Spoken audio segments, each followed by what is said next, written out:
Ton impression du premier groupe? Dur, très très dur, parce que moi le premier groupe a été très dur de toute façon. Et puis mon impression du premier groupe,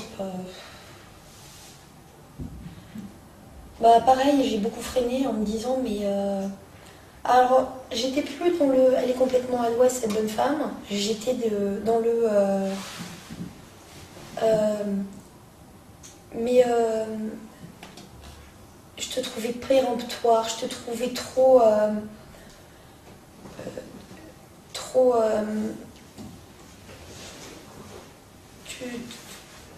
en fait tout ce que tu disais, je comprenais pas pourquoi tu le disais. J'étais encore trop dans l'impression que si j'avais des certitudes, c'était pas pour rien. Que si j'étais une intellectuelle, je voyais pas le problème. Puis finalement, j'étais quand même d'accord avec certains trucs puisque je suis revenue. Je me suis dit, ça vaut le coup. Quel truc? Si, avec le fait que finalement, c'était qu'un symptôme. Parce que moi, ça, je l'avais toujours ressenti. Le fait que si j'étais boulimique, c'est exactement... Je m'étais toujours dit, finalement, à 14 ans, il fallait que je m'exprime sur mon mal-être. Et ben, je suis devenue boulimique. Mais j'aurais tout aussi pu tomber dans la toxicomanie ou dans l'alcoolisme. Et ça, j'en étais certaine et je le savais.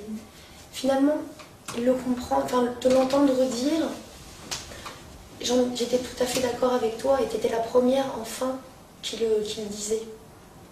Donc ça m'a fait rester. Et puis les filles autour, les autres, celles qu'on était déjà à quelques groupes et qui disaient ben oui, bah, moi maintenant ça va mieux.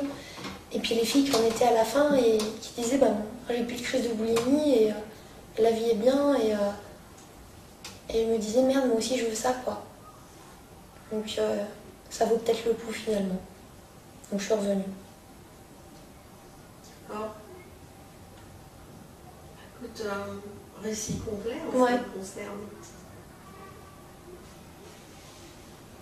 Et puis ça fait 1 an et demi maintenant. Ça fait 1 an et demi maintenant que je viens. Et de l'hôpital, t'en avais fait combien? Plus qu'1 an et demi? 3 ans.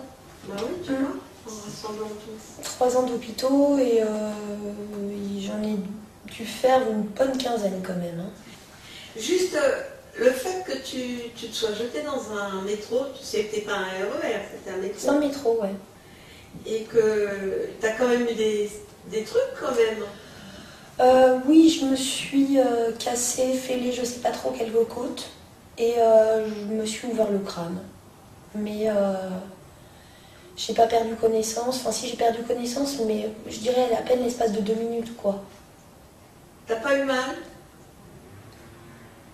Je crois que j'ai rien compris de ce qui m'est arrivé après. Non, j'avais pas mal. Si, j'ai eu mal quand ils m'ont recousu, parce qu'ils m'ont recousu à vif.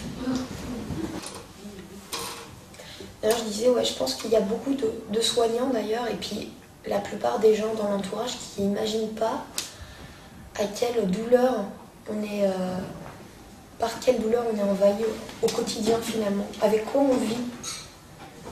Parce que certes, c'est un truc qui se voit physiquement, mais dans l'esprit des gens, ils ont tellement l'impression que d'une part, c'est une question de volonté pour s'en sortir, et beaucoup pensent que c'est un caprice aussi.